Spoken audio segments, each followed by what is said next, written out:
മക്കളെ നമസ്കാരം. എൻ്റെ പേര് ഹാജ എന്നാണ്. ഞാനിപ്പോൾ സംസാരിക്കാൻ ഉദ്ദേശിക്കുന്നത് പ്ലസ് വണ്ണിലെ കുട്ടികളോടും അവരുടെ പാരൻസിനോടുമാണ്. അപ്പോൾ നിങ്ങളുടെ കുട്ടി ഏതെങ്കിലും ഒരു സ്കൂളിലെ സയൻസ് സ്ട്രീമിൽ ബയോളജി സയൻസോ അല്ലെങ്കിൽ കമ്പ്യൂട്ടർ സയൻസോ അല്ലെങ്കിലും അതുപോലെ സയൻസിലെ ഏതെങ്കിലും ഒരു എന്താ പറയുക ഓപ്ഷണലായിട്ട് തിരഞ്ഞെടുത്ത ഒരു കുട്ടിയോ അല്ലെങ്കിൽ കുട്ടിയുടെ പാരൻറ്റോ ആണെങ്കിൽ ഒന്ന് രണ്ട് കാര്യങ്ങൾ നിങ്ങളോട് പറയാനുണ്ട്. അതായത് 10ാം ക്ലാസ് കഴിഞ്ഞ് പ്ലസ് വണ്ണിലോട്ട് പോകുമ്പോൾ 10ാം ക്ലാസ്സിൽ നിങ്ങളുടെ കുട്ടി ഏറ്റവും നല്ല മാർക്ക് ഫുൾ A+ ഒക്കെ വാങ്ങിച്ചിട്ടുണ്ടാവാം. ചിലപ്പോൾ അത്രയും മാർക്കൊന്നും സ്കോർ ചെയ്യാൻ വിചാരിച്ചതുപോലെ അത്രയും സ്കോർ ചെയ്യാൻ കഴിഞ്ഞിട്ടുണ്ടാവില്ല.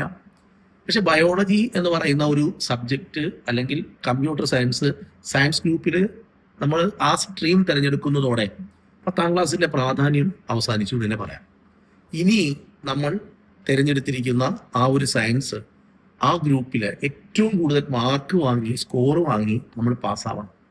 ഇതിനകത്തൊരു അപകടമുണ്ട്. ആ അപകടം പറഞ്ഞു തരാനാണ് ഞാൻ ഇന്ന് ഈ വീഡിയോ ഇടുന്നത്. പ്രിയപ്പെട്ടവരെ, കഴിഞ്ഞ അക്കാഡമിക് ഇയറിൽ +2 റിസൾട്ട് വന്നപ്പോൾ 60 കുട്ടികൾ, ഏകദേശം അപ്രോക്സിമേറ്റ് ഒരു 70 കുട്ടികൾക്ക് 1200 മാർക്ക് സ്കോർ ചെയ്യാൻ കഴിഞ്ഞു. എന്നാൽ ഇനി വരാനിരിക്കുന്ന മത്സരം അത് ഓരോ വർഷം കഴിയുമ്പോഴും മത്സരം അതികഠിനമാണ്. പ്രത്യേകിച്ച് നമ്മുടെ സംസ്ഥാനത്ത് ഇവിടെ ഒരു കോളേജിൽ അഡ്മിഷൻ കിട്ടണമെങ്കിൽ അത്രയും പെർഫെക്റ്റായി പഠിക്കുന്ന ഒരു കുട്ടിക്ക്, അതായത് 1200 നമ്മുടെ +2 പരീക്ഷ നടക്കുക. +1 +2 ചേർത്ത് 1200 ഈ 1200 വാങ്ങാൻ കഴിയുന്ന ഒരു കുട്ടിയുള്ളപ്പോൾ നിശ്ചിത സീറ്റുകൾ മാത്രമുള്ള ഒരു പ്രൊഫഷണൽ കോഴ്സിലേക്ക് 1200 മാർക്കിൽ കുറവുള്ള 1190 1180 മാർക്ക് വാങ്ങുന്ന കുട്ടികൾ അധികമായിട്ടുണ്ട്, ധാരാളമുണ്ട്. അവരൊക്കെ ഉള്ളപ്പോൾ വളരെ പിന്നിലായി പോകുന്ന ആൾക്കാർക്ക് ഒരിക്കലും അങ്ങനെയുള്ള പ്രൊഫഷണൽ സീറ്റുകളിലേക്ക് എത്തിച്ചേരാൻ കഴിയില്ല. അപ്പോൾ ഇവിടെ ഞാൻ പറയാൻ ഉദ്ദേശിക്കുന്നത്, ഫസ്റ്റ് ഇയർ 520 മാർക്ക്. നമുക്ക് പഠിക്കാനുള്ള വിഷയങ്ങളെ നോക്കാം. സയൻസ് സ്ട്രീമിൽ എല്ലാവർക്കും ഫിസിക്സും കെമിസ്ട്രിയും മാത്സും പഠിക്കാനുണ്ട്. ഈ വിഷയങ്ങൾക്കെല്ലാം നമുക്ക് ഫുൾ മാർക്ക് തന്നെ നേടണം. അപ്പോൾ നമ്മൾ പറയും, ഞാൻ സയൻസ് എടുത്തേ ഉള്ളൂ, പക്ഷേ എനിക്ക് അത്രത്തോളം പഠിക്കാനുള്ള കഴിവൊന്നുമില്ല സാർ, ഞാനൊരു ആവറേജുകാരനാണ്. എങ്കിൽ ആ ആവറേജുകാരനും കേട്ടോണം, നിങ്ങൾ നല്ല മാർക്ക് സ്കോർ ചെയ്തില്ലെങ്കിൽ നമുക്ക് ഭാവിയെ അതിന് നന്നായിട്ട് ബാധിക്കും. 10ാം ക്ലാസ്സിൽ നിങ്ങൾ അധ്യാപകർ ചിലപ്പോൾ ഇതുപോലെ പറഞ്ഞിട്ടുണ്ടാവും, അത് നിങ്ങൾ 10ാം ക്ലാസ്സിൽ മാർക്ക് വാങ്ങാൻ വേണ്ടി പറഞ്ഞതാണ്. 10ാം ക്ലാസ്സിന്റെ പ്രാധാന്യം +1 അഡ്മിഷൻ കിട്ടുന്നതോടുകൂടി തീർന്നു. ഇനി ഒരു പഠനം അത് വളരെ വളരെ എന്താ പറയുക, വളരെ സ്പെസിഫിക് ആണ്. നിങ്ങൾക്ക് ഒരിക്കലും അതിനകത്ത് നിങ്ങളൊരു പോരായ്മ ഉണ്ടാക്കരുത്. പ്രത്യേകിച്ച് ഫിസിക്സ്, കെമിസ്ട്രി, മാത്സ്, ഈ 3 വിഷയങ്ങളും വളരെ ഗംഭീരമായി നിങ്ങൾ പഠിച്ചേ പറ്റൂ. ഇന്ന് ഞാൻ ഈ വീഡിയോ ഇടുന്നത് നിങ്ങൾക്ക് ഇതിലെ ഒരു സബ്ജക്റ്റ് ഏറ്റവും ഇമ്പോർട്ടൻ്റ് ആയ എൻട്രൻസ് പരീക്ഷകളിലും അതേപോലെ തന്നെ നിങ്ങളുടെ പരീക്ഷകളിൽ +1 +2 പരീക്ഷകളിലുമൊക്കെ ഏറ്റവും ഇമ്പോർട്ടൻ്റ് ആയ ഒരു സബ്ജക്റ്റാണ് കെമിസ്ട്രി. ഞാൻ 1999 മുതൽ സജീവമായി ടീച്ചിങ് ഫീൽഡിലുള്ള ഒരു വ്യക്തിയാണ്. എൻ്റെ ഈ 25 വർഷത്തെ ടീച്ചിങ് എക്സ്പീരിയൻസ് നിങ്ങളിലോട്ട് ഷെയർ ചെയ്യാൻ ഉദ്ദേശിച്ചിരിക്കുകയാണ്. ഒരിക്കലും ഇതൊരു പെയ്ഡ് ക്ലാസ് അല്ല. നമ്മുടെ ഒരു യൂട്യൂബ് ചാനൽ സ്റ്റാർട്ട് ചെയ്തിട്ടുണ്ട്. α+1 α+2 എന്ന് പറയുന്ന 2 ചാനലുകളാണ്.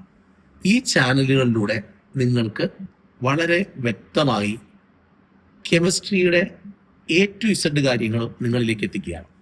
അതായത് ചാപ്റ്റർ വൈസായി ഓരോ പാഠഭാഗങ്ങളും, നിങ്ങളുടെ NCERT ടെക്സ്റ്റ് ബുക്കിൽ കൊടുത്തിരിക്കുന്ന ഓരോ ചോദ്യങ്ങളും, പ്രോബ്ലം ആണെങ്കിൽ അങ്ങനെ വളരെ സിമ്പിളായി നമ്മൾ ഡെയിലി ലൈഫിൽ കാണുന്ന പല വസ്തുക്കളുമായി താരതമ്യം ചെയ്ത് കാണിക്കാൻ കഴിയുന്ന എക്സ്പെരിമെന്റുകൾ കാണിച്ചുകൊണ്ട് നമ്മൾ ഈ ഒരു ക്ലാസ് മുന്നോട്ട് കൊണ്ടുപോകും. നിങ്ങൾക്ക് ഈ ഒരു ക്ലാസ് നിങ്ങൾ ഫോളോ ചെയ്യണം എന്ന് അഭ്യർത്ഥിക്കുകയാണ്. നമുക്കറിയാം, 60 മാർക്കിനാണ് എഴുത്തു പരീക്ഷ തിയറി, 20 മാർക്ക് C മാർക്കാണ്. അപ്പോൾ 80 മാർക്കിനാണ് ഈ വർഷം കെമിസ്ട്രി ഉള്ളത്. നമ്മുടെ ചാനലിൻ്റെ വളർച്ച എങ്ങനെയാണ് നോക്കിയിട്ട് നമുക്ക് മറ്റു സബ്ജക്റ്റുകളും സ്റ്റാർട്ട് ചെയ്യാം. അപ്പോൾ നിങ്ങളെല്ലാവരും നിങ്ങളുടെ സുഹൃത്തുക്കളോട് ഈ വിവരം അറിയിക്കണം. നമ്മൾ അടുത്ത ദിവസം മുതൽ നമ്മൾ ക്ലാസ്സുകൾ അപ്ലോഡ് ചെയ്ത് തുടങ്ങും. അതായത് അടുത്ത ദിവസം എന്ന് ഉദ്ദേശിക്കുന്നത് തിങ്കളാഴ്ച മുതൽ നമ്മൾ ക്ലാസ്സുകൾ റെഗുലറായി തന്നെ അപ്ലോഡ് ചെയ്യും. അപ്പോൾ ക്ലാസ്സുകൾ കൊള്ളാമെങ്കിൽ, നിങ്ങൾക്ക് ഇഷ്ടപ്പെടുകയാണെങ്കിൽ നിങ്ങൾ അതിനകത്ത് കമൻ്റ് ഇടണം. പെയ്ഡ് ക്ലാസ് ഉണ്ടോ എന്ന് തൽക്കാലം ചോദിക്കരുത്. തൽക്കാലം പെയ്ഡ് ക്ലാസ് ഇല്ല. പെയ്ഡ് ക്ലാസ് ഉള്ളപ്പോൾ ഞാൻ നിങ്ങളെ അറിയിക്കും. ഇൻഡിവിജ്വൽ ക്ലാസ് ഉണ്ടോ, ഒറ്റയ്ക്ക് പഠിപ്പിക്കുമോ എന്നൊക്കെ ചോദിച്ചുകൊണ്ട് പാരൻസ് സാധാരണ വരാറുണ്ട്. അപ്പോൾ അതൊന്നും ഇപ്പോൾ നമുക്ക് വേണ്ട. നിങ്ങൾക്ക് ഒരു ക്ലാസ്സിൽ നിന്ന് കിട്ടേണ്ടതെല്ലാം നിങ്ങൾക്ക് കിട്ടും. എൻട്രൻസ് ആണെങ്കിൽ അതും കിട്ടും. ഇനി സ്റ്റേറ്റോ CBSEയോ ഏത് സിലബസ് ആണെങ്കിലും ഈ ക്ലാസ് നിങ്ങൾക്ക്, ഞാൻ എടുക്കുന്നത് NCERT ആയതുകൊണ്ട് നിങ്ങൾക്ക് രണ്ടുപേർക്കും ഈ ക്ലാസ് ഉപകാരപ്പെടും. എല്ലാ ഡെപ്തിലും ഞാനിത് പറയും. വളരെ സിമ്പിൾ ലാംഗ്വേജ് ആയിരിക്കും ഉപയോഗിക്കുക. വളരെ എന്താ പറയുക, നമുക്ക് നമ്മുടെ വീട്ടിന് അടുത്തുള്ള ഒരാൾ സംസാരിക്കുന്ന ഒരു ലോക്കൽ ലാംഗ്വേജ് അല്ലേ നമ്മുടെ ലോക്കലി പറയുന്ന ഒരു സംസാരം, ആ ഒരു കാര്യത്തിൽ തന്നെ നമുക്ക് എന്ത് ചെയ്യാം, ഓരോ ചാപ്റ്റർ നമുക്ക് പഠിച്ചെടുക്കാം. ഒരു ക്വസ്റ്റ്യൻ പോലും നിങ്ങൾക്ക് പരീക്ഷയ്ക്ക് ബുദ്ധിമുട്ടുണ്ടാക്കൂല. ഈ ക്ലാസ് റെഗുലറായി നിങ്ങൾ കണ്ടുവരിക. അപ്പോൾ നമുക്ക് ക്ലാസ്സിൽ കാണാം.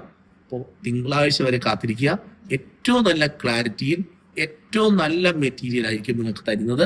നിങ്ങൾക്ക് അതിൻ്റെ നോട്ട് കൂടി ഇതിനകത്ത് പ്രൊവൈഡ് ചെയ്യും. ഓക്കെ, അതായത് സിംപിളി പറഞ്ഞു കഴിഞ്ഞാൽ ഒരു ഫ്രീ സർവീസാണ് നമ്മൾ ചെയ്യുന്നത്. നിങ്ങൾക്ക് ഏറ്റവും ഉപകാരപ്രദമായിരിക്കും. അപ്പോൾ നമുക്ക് ക്ലാസ്സിൽ കാണാം. Bye bye.